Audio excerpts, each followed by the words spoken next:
Here's who stood out during week 2 of 49ers OTAs. Keep in mind the media sees just one practice per week, and today was that practice. The good, wide receiver Brandon Aiyuk. He caught 4 passes and was the best player on the field. His top play was a 40-yard catch near the sideline over rookie cornerback Darrell Luter Jr., who clearly never has covered anyone as good as Aiyuk. Aiyuk is one of the more underrated players in the NFL.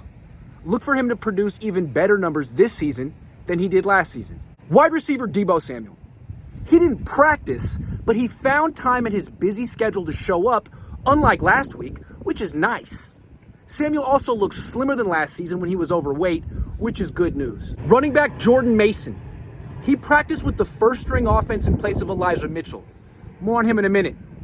Mason looks slightly leaner and faster than last season, but still runs extremely hard and picks up long gains every play in practice. He never hesitates and always seems to find a hole. He's going to have a huge season. Running back Ty Davis Price. He still runs into piles and gains minimal yardage when he carries the ball, but today he made a 20-yard catch on a pass from Brandon Allen. Last year, Davis Price would have dropped that pass. Kicker Jake Moody. He made all 4 of his kicks, including a 53-yarder from the right hash. He had the wind at his back, and his kicks all seemed like they traveled at least 70 yards. I felt like I was watching a home run derby. Cornerback Deommodore Lenoir. He nearly intercepted a short pass which Sam Darnold telegraphed to Juwan Jennings. Lenoir read Darnold's eyes, broke early on the pass, and broke it up before Jennings saw him coming. Cornerback Ambry Thomas. He broke up a pass from Trey Lance that was intended for Chris Conley, who was running a curl route. Thomas jumped over Conley's back and broke up the pass from behind. I expected the officials to throw a flag, but they didn't. Good play by Thomas. It's about time he shows some aggression. Wide receiver Ray McLeod. He returned to practice after sitting out last week. Wide receiver Willie Snead. He caught a 40-yard pass up the left sideline from Brandon Allen. Snead isn't a great wide receiver, but you can tell he's been in the NFL for a while compared to some of the other players on the third-string offense. The not-so-good.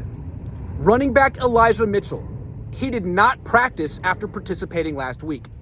It's unclear if he's injured or simply took the day off. If he's injured, that's not good because he gets injured all the time. Mitchell has to prove he can stay on the field. Defensive tackle Eric Armstead. He didn't practice after participating last week.